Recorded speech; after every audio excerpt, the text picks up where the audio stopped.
Harry's Wife, Part 98.12.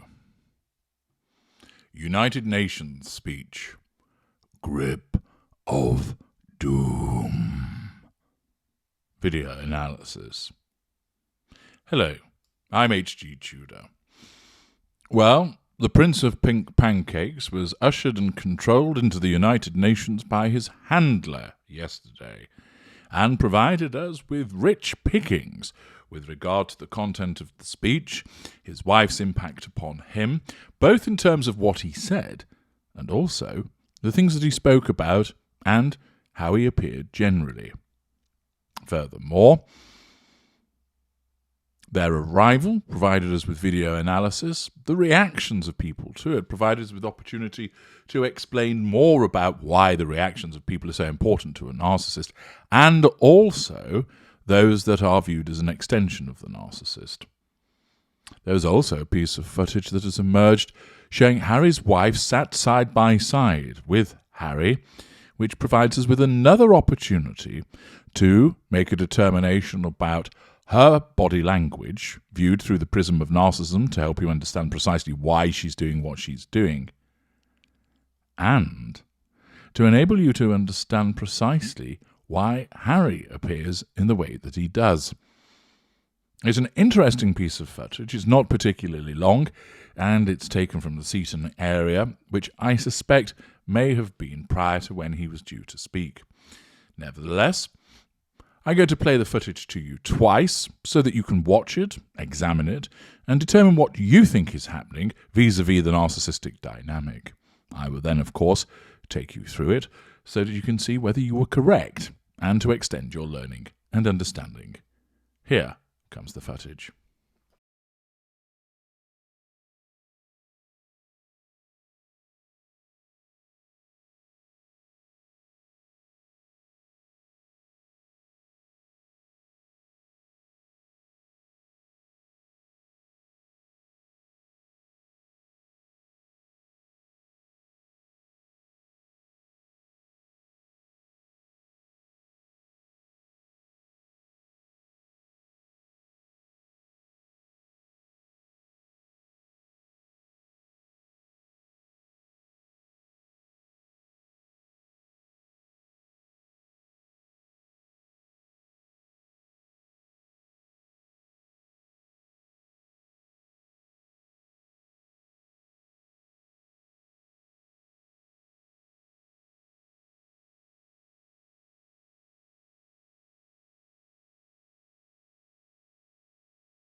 There we are.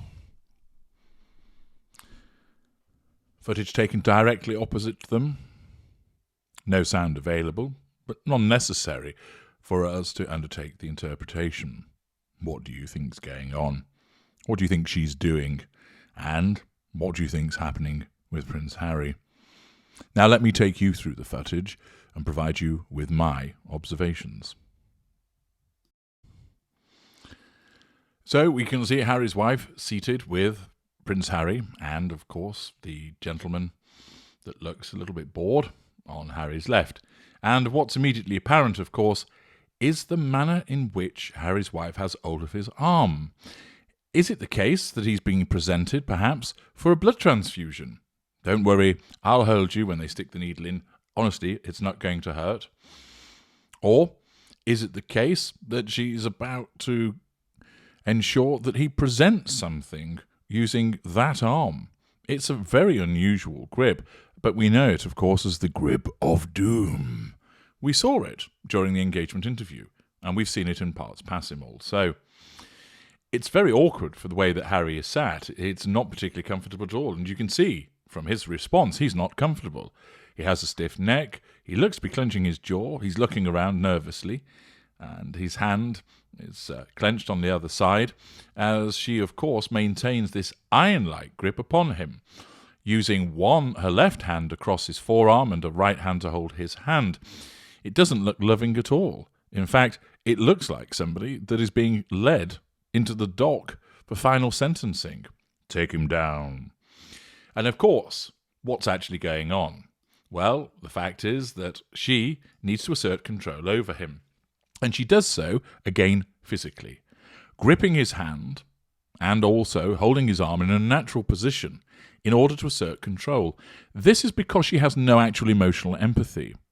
If she had, she'd realise that this looks rather stupid. It looks contrived, it doesn't look comfortable, and it makes him look like he's being held hostage, which of course is what's actually going on. And instead, what we see is that she believes, driven by her narcissism, that she is being kind. Notice that she glances down, almost as if to check that she's got her hands in the right place, because she doesn't instinctively know how to do it. She double checks. You'll see that at the beginning. There's a little glance down from her as if to say, yep, I've got him where I need him to be. And he's clinging on to her because he has no choice, because her hand is wrapped around his. It's awkward for him and unpleasant for him to sit there in that fashion. He looks a bit tense, probably because he's going to be making his speech, but moreover, he's clearly not a happy individual. You see that he sticks his tongue into the corner of his cheek, which underpins his discomfort that he's experiencing. She's sat there ramrod straight, ensuring that as guard, she keeps hold of her prize. And essentially it's, look at me, look at me, look at me, everybody. I'm holding the Prince of Pink Pancakes here. He's mine. He's mine. Do you notice? He's mine. Yes, he's the one that's going to be making the speech, and he's with me, everybody. So she's asserting control over him physically by holding him in place, and her narcissism, misfiring as it often does, is trying to make this look like this is a show of affection and support, but it really just looks like jailer and prisoner. So that's the ramrod stiff arm that we see. And then, in a moment or two after that, he has managed to free himself from the grip of doom, and instead you can see that he's fiddling with his wedding ring, evidently denoting his nerves. And of course she's talking to him about something, then hands a lady a drink, because I think she's got a bit of a cough, so she's passed her some liquid arsenic there for her to have a sup on. And then it's straight back, of course, to ensuring that the arm is placed upon Harry.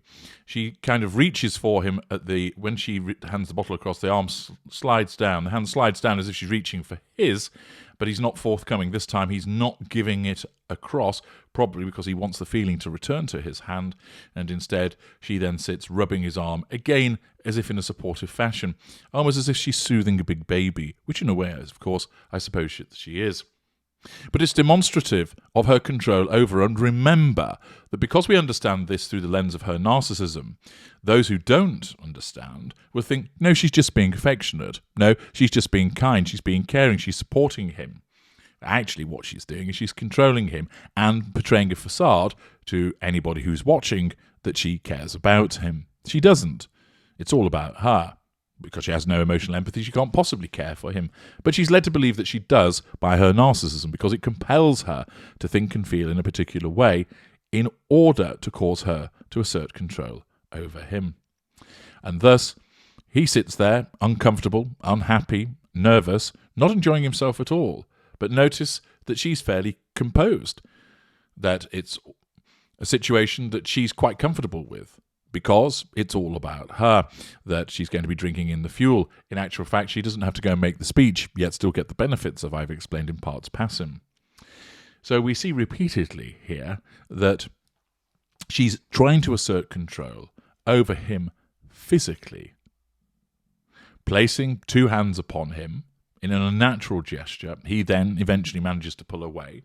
She reaches for him again, but he's not forthcoming on this occasion, and so she's left asserting control by just rubbing his forearm. He doesn't look content, happy, or comfortable throughout, and therefore her soothing gestures clearly fail. In part, probably some of it is as a consequence of the fact that he's about to give a speech, and he's worrying about where the potato prints have been placed. But also, his general demeanour at the appearance of the United Nations is one of a ground-down individual. His hair's a mess. When did he last have a haircut? The suit is okay. It's not the best-looking suit. It looks a little crumpled in places, but it'll do. And his shirt is clean, etc. So he doesn't look like a hobo, but nor does he look pristine. And this is not a man that's oozing with confidence. This isn't a man there that is comfortable with these surroundings. And I suspect that there's two factors at play here. The first is he wasn't really looking forward to doing it, but he's been press-ganged into doing it by his handler. And secondly, he just generally isn't happy. And that is because he's in the sustained devaluation.